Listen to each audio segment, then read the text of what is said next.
Good morning mga day! Ngayong araw nga ay gagawin na natin itong ipanghahanda natin para sa New Year. Ngayong taon nga ay marami-rami kaming ihahanda. Nai-excite nga rin ako habang inilalabas ko ang mga ingredients na aking gagamitin. Dahil ngayon ko na nga lang ulit mararanasan na gumawa ng sariling mga handa dahil nung isang taon nga ay hindi naman kami nakapaghanda.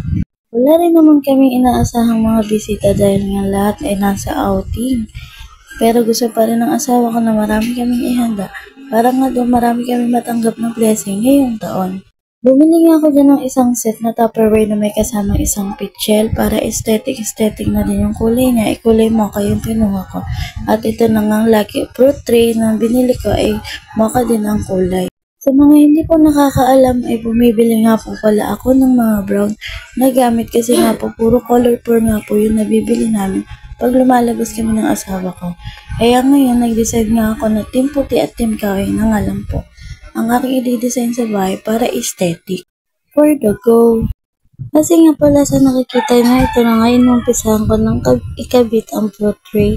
Ito nga po pala ay 3 layers. Meron na po siyang mga kasamang tornilyo.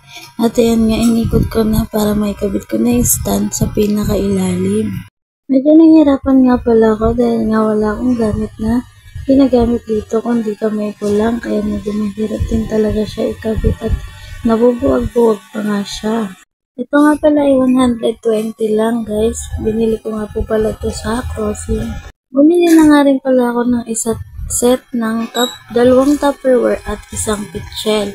Mukha nga rin pala yung pinili kong kulay para nga aesthetic tayo mga guys. Umiikot na itong ginagawa ko, parang umiikot na rin yung paningin ko kasi hindi ko malaman kung anong discard ang gagawin ko dito. At ayan nga, nakikita niya na nga sa aking mukha na talaga namang hindi na talaga ako natutuwa dahil nga ang hirap niya talagang ayusin mga tay. Dapat pala yung naka-display na lang yung kinuha ko para hindi na nga ako nahirapan ng ganito mga Pero kinabit ko na nga rin pala lahat na 3 layers para nga makita ko kung gaano kaganda itong binili kong fruit tray. Sinisipat ko pa nga yan, akala mo naman talaga. At ayun nga po, may lumabas na batang makulit at sabi nga tutulungan niya daw nga ako sa pag-aayos nitong fruit tray.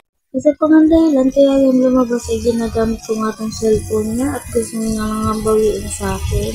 Struggle is real na nga ako dito mga day at yan nga kinakausap ako ng anak ko at kinukuha niya na nga yung cellphone at medyo nangangialam na nga din siya sa ginagawa ko. Napapakamit na nga lang din ako sa ulo kasi ngayon medyo hindi matibay itong ginagawa ko at ayun nga nakikita niya na parang malubay nga ang pagkakakapit ko at umiikot-ikot pa nga siya guys. Nakita ko na nga kung gano'n siya kaganda at ayun nga tinuloy ko na nga lang ang pag-ikot at hinanap ko ang tamang pwesto para nga naikabit siya ng maayos.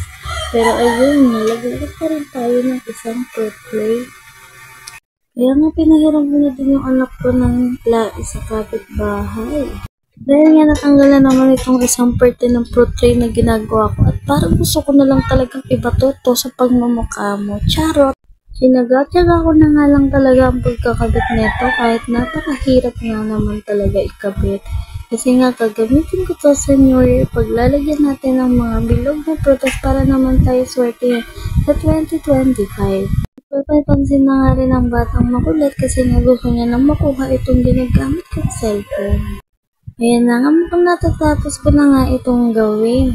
At excited na nga ako na mapaglagyan na nga ito ng prutas para okay na, yung iba naman yung gagawin ko. Pero ayan, nabubuwag pa rin talaga siya.